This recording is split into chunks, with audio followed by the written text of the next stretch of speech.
जैसे कई भक्त यहाँ इंटरव्यू में भी पूछते हैं कि भाई आप क्या अपने गुरुजी के को भगवान मानते हो? तो पुण्यात्माओं, दास को अपनी सतिथि का पता है। दास एक जीव है, भगवान नहीं है। लेकिन ये दास उस परम पिता समर्थ का प्रतिनिधि है। तो आप जी ने तो इस दास को एज ए गुरु ट्रीट करना पड़ेगा, ना आपकी यह समस्या हल हो नहीं सकती।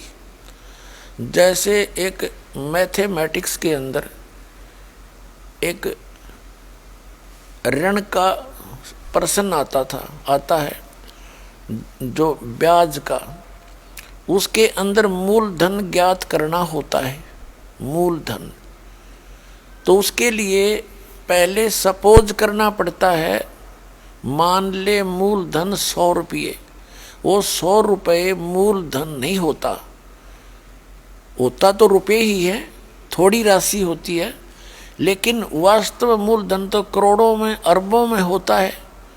तो वो अरबों और करोड़ों वाला मूलधन आपको प्राप्त नहीं हो सकता जब तक आप 100 रुपये मूलधन नहीं मान कर चलोगे।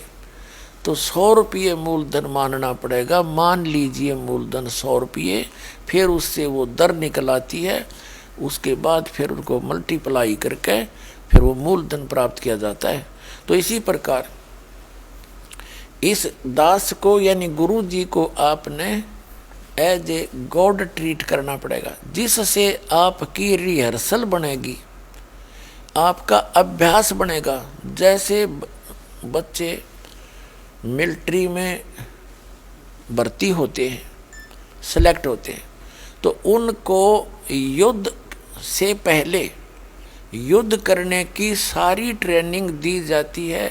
ऐसे भी चलाया जाता है, ऊंचे ऊंचे से कुछ जंप कराया जाता है, खूब उछाल कूद कराई जाती है, रस्सों पर चढ़ाया जाता है, ऊंचे से जल में छलांग लगवाई जाती है, और युद्ध की रिहर्सल कराई जाती है। सामने किसी दीवार या मिट्टी के कट्टे रख के, मिट्टी भर के बारदानों में, और उनसे फायरिंग करवाई जाती है, ताकि वो उस समय अपने वो पहले किया हुआ अभ्यास उनका काम आवे। और पहले ना कर रखा हो, बकवाद कर रखी हो, और युद्ध में जाकर खड़ा हो जाए, वहाँ क्या करेगा वो? 2 मिनट में फेल होगा ना सारे काम का। तो इसी प्रकार यहाँ आप जी ने इस दास को एज ए गुरु ट्रीट करके अपनी रिहर्सल करनी पड़ेगी। क्योंकि जब आप यहाँ से जाओगे शरीर छोड़ के, तो इस दास के रूप में परमात्मा मिलेंगे, और वहाँ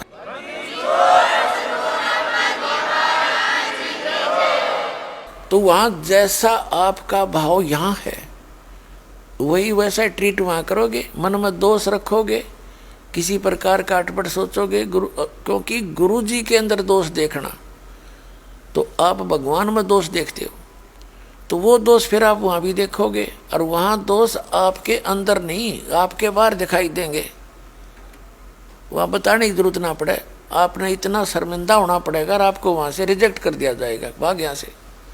तो यहाँ परमात्मा कहते हैं, गुरु मानुष कर जानते ते नर कहिए अंध, और फिर वो दुखी संसार में आज्ञा काल के फंद। इसलिए गुरुजी के प्रति आपका कैसा स्वभाव भाव बनना चाहिए।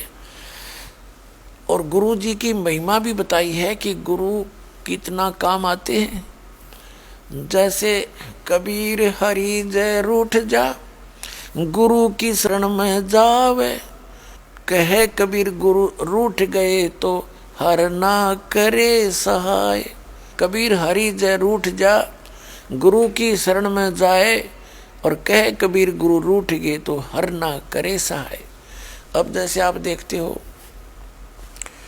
किसी व्यक्ति के ऊपर आपदाओं पर आपदा आ रही है, दुखों पर दुख आ रहे हैं, तो वो अपने आप कहता है कि भाई मेरा राम रूठ गया, मेरा भगवान रुष्ट हो गया। और दूसरे को देखते हैं जिसकी अच्छी संतान भी ठीक है, उनकी सारी व्यवस्था ठीक है, उनके बच्चे भी अच्छी पोस्ट या कोई धन व्यवसाय ठीक कर रहे हैं, तो आम आदमी का आकर भाई इन पर राम राज्य है। तो पुण्यात्माओं, जब तक हम भक्ति नहीं करते तो हमारा पूर्व जन्म का भक्ति धन और पुण्य हमारे साथ होते हैं, वो बैटरी पहले की चार्ज होती है। तो जिनके पुण्य अभी चल रहे हैं तो उनका राम राज्य है, और जब तक जिन पर आपदा नहीं आई थी तब तक उनका भी राम राज्य था, प्रसन्न था भगवान। और फिर हरि रूठ गया, दुख पर दुख आने लग गए। तो जैसे खेत में या मजदूरी में या कहीं दुकान पर आपने कोई पानी का जल का घड़ा भर कर रखा है, जब तक उसमें जल विद्यमान है तो नो प्रॉब्लम, और जब जल समाप्त हो गया तो वही प्रॉब्लम। यानी वो जल खत्म हो गया तो वो जल मिला कहाँ पर? Hand pump. हैंड पंप पर जाइए और हैंड पंप से उसकी सेवा कीजिए और फिर भर लाइए। तो यहाँ समझो, कहते हैं गुरु गोविंद दोनों खड़े, गुरु गोविंद दोनों खड़े और काके लागू पाए, बलिहारी गुरु आपना जिन गोविंद दियो मिलाए।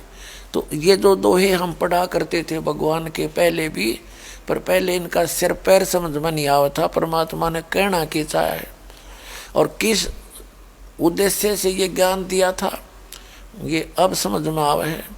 क्या बताते हैं कि गुरु गोविंद दोनों खड़े, एक तरफ गुरु जी खड़े हैं, एक तरफ भगवान खड़े हैं। तो कहते हैं किसके लागू पाए, यानी किसको स्वीकार करूं। आप पे उत्तर दे रहे हैं भगवान परमात्मा कबीर जी के बलिहारी गुरु आपना जिन गोविंद दियो मिलाए। अब जैसे अब एक मटके में जल भरा हो और एक तरफ हैंड पंप खड़ा हो, कंप्लीट इन ऑल रिस्पेक्ट, और आपसे कोई कहे इन दोनों में से, इस घड़े में से और नलके में से कौन से को स्वीकार करोगे, कौन सा चाहिए आपको? तो बुद्धिमान तो होगा वो इन्हों कहेगा मैं तो हैंड पंप लूँगा भाई, और मूर्ख होगा इन्हों कहेगा हमने घड़ा दे दे, क्योंकि उस हैंड पंप में तक इतना घड़े पानी के भर लियो। तो यहाँ परमात्मा कहते हैं जब आपका राम रूस गया तो आपके पुण्य समाप्त हो गए, तो फिर आप जाइए हैंड पंप रूपी गुरु के पास और फिर उसकी करिए सेवा, जो उसका प्रोसेस है पानी निकालने का, और फिर मटका भर लिए, फिर राम राज्य हो गया। तो यहाँ पूर्ण गुरु के पास आने से,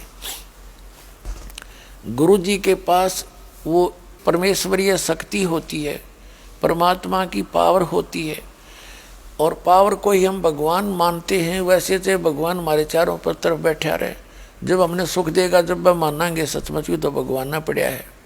तो कहने का भाव ये है कि गुरु गोविंद दोनों खड़े और किसके लागू पाए, बलिहारी गुरु अपना जिन गोविंद दियो मिलाए।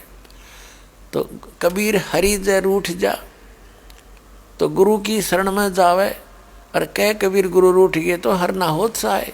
यदि आप जी ने एंड पंप खराब कर दिया तो फिर जल कब तक साथ देगा आपका जो घड़ा भर रखा है? घंटे 2 घंटे घना, ज़्यादा से ज़्यादा 1 दिन तक काम दे देगा। इसलिए कहते हैं कि गुरु जी को परमात्मा कहते हैं इन बातों क्या पाइए कर सतगुरु नजर निहाल।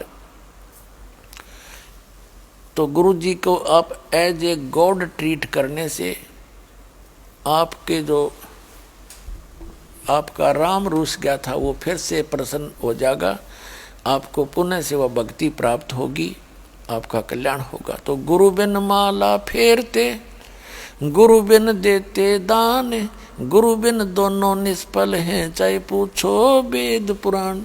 राम कृष्ण से कौन बड़ो, उन्हों भी गुरु कीन, 3 लोक के वो धनी, गुरु आग आदीन। अब गुरु जी के प्रति